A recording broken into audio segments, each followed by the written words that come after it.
Man, those lights are bright.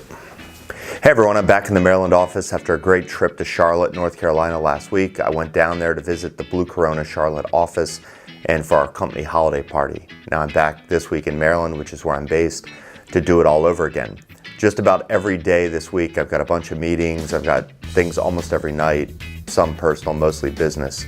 Tonight I'm going to see the kids' Christmas pageant at their school. It's Monday. Tomorrow I've got a dinner with the team to celebrate, with the extended team, client services team, members of the sales team, to celebrate a big sales victory. And then on Wednesday, dinner with the shareholders, and then finally on Thursday, we've got our company holiday party. So it should be an awesome week, and I'll try to get as much footage as I can. If you didn't see the Charlotte trip video, check that out. And it's gonna be a great week. It's 5:59 a.m. I've been here for about an hour.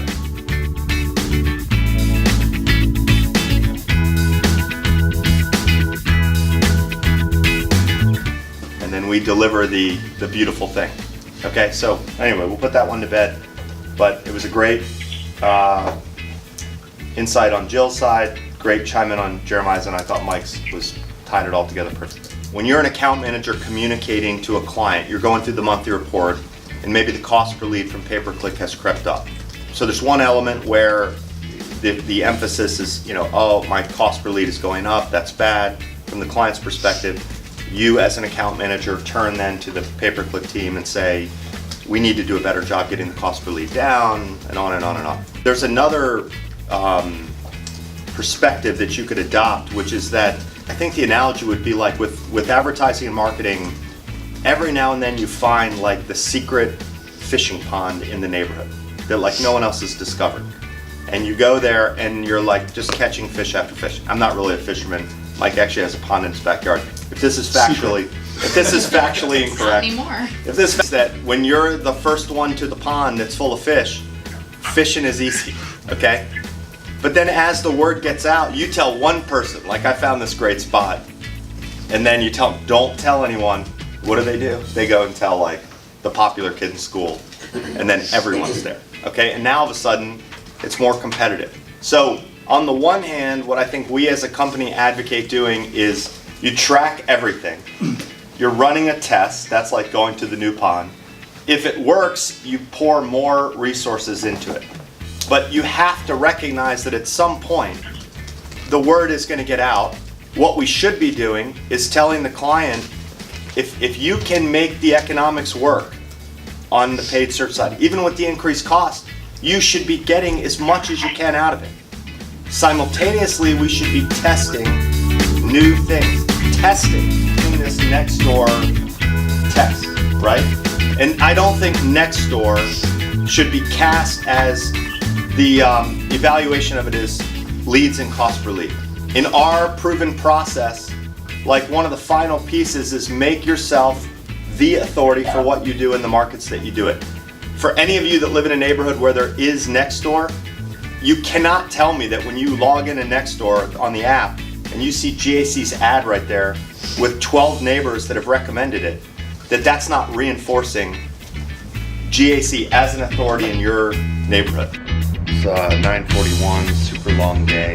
Tonight I had a celebratory dinner with the account team from a new client that's actually an old client returning. Friday night there's a party. I don't know what we're doing on Saturday and then Sunday.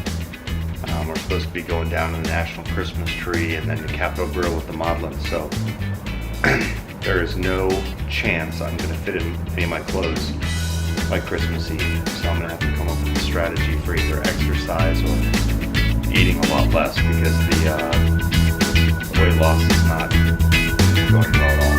Hair loss is going up. Weight loss, not happening.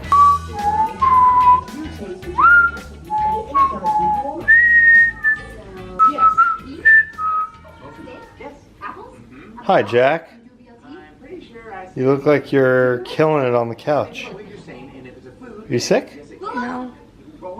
It's my first day of a 2-week break, and It's Wednesday morning, and I'm getting ready to head out. It's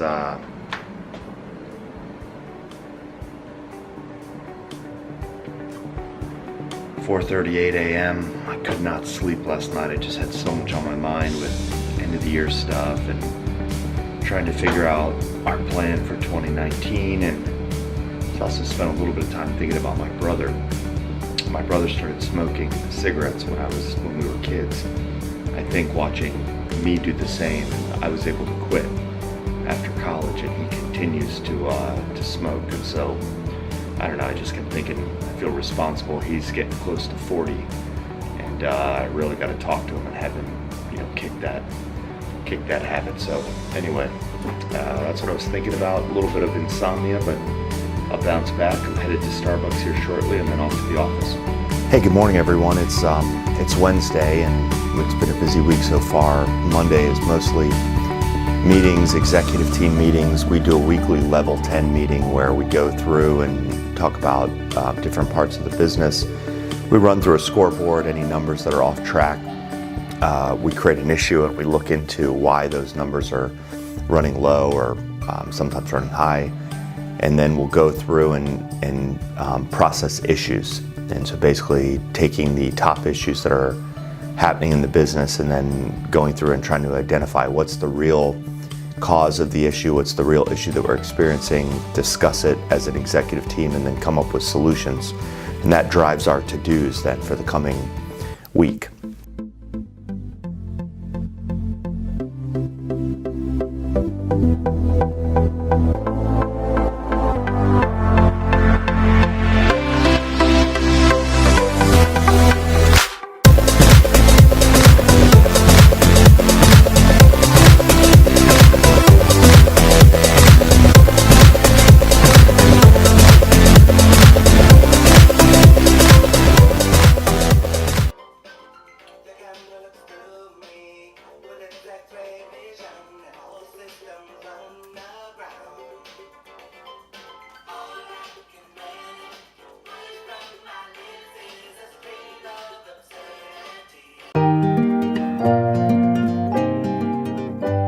Woke up this morning, read for a while, business books. Now I'm out playing golf.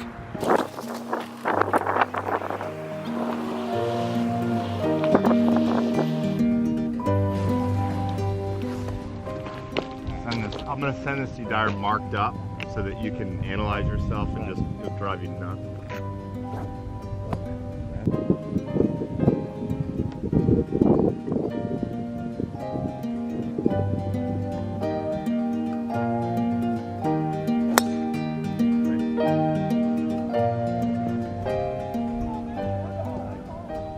Nice shot. The worst. Just wrapping up an awesome week, kind of closing out the year at Blue Corona. It was able to get my wife involved. She hasn't participated in a lot of business Blue Corona parties and activities in the past, and we hope to change that in the future. So it was really great to get her involved and have her come down and just sort of experience what we've ultimately built together. Her supporting me and really being the CEO of the house so that I can focus on running and building Blue Corona. This past week in Maryland, we had a couple people come into town from other offices. We had our holiday party on Thursday. Fantastic event. The team that coordinated the party did an awesome job. Every day for the last 2 weeks, my workday has started somewhere between 4 in the morning and say 7. And because of all the holiday activities, mostly professional, some personal, the nights have carried on to 8:30, 9 o'clock, 10, 11 o'clock at night, which has been exceptionally challenging even for me. Normally, I do get into the office very early, like 4:35, 6 in the morning, but I also end the day pretty early, like at 5:30 or 6 at night. So I don't carry on, I don't do any activities after work normally other than hanging with the family. So, as I reflect on how quote unquote busy I've been, it makes me remember and realize that you're never too busy. You establish a goal, and that goal then drives your priorities. and then you organize your day around your goal and the priorities. It really comes down to how you allocate your time I do it really in pursuit of a goal, and then what are the things that I need to do to achieve that goal. And as I sit and think about the last couple weeks, I mean, normally I might exist or prefer 7 hours of sleep. The past 2 weeks, I've probably been averaging 5, maybe 6 or 6.5 hours a night. That's not optimal for me in the long term, but for 2 weeks, it's, I can do it. You watch videos about people that go through like Ranger School or Navy SEALs training.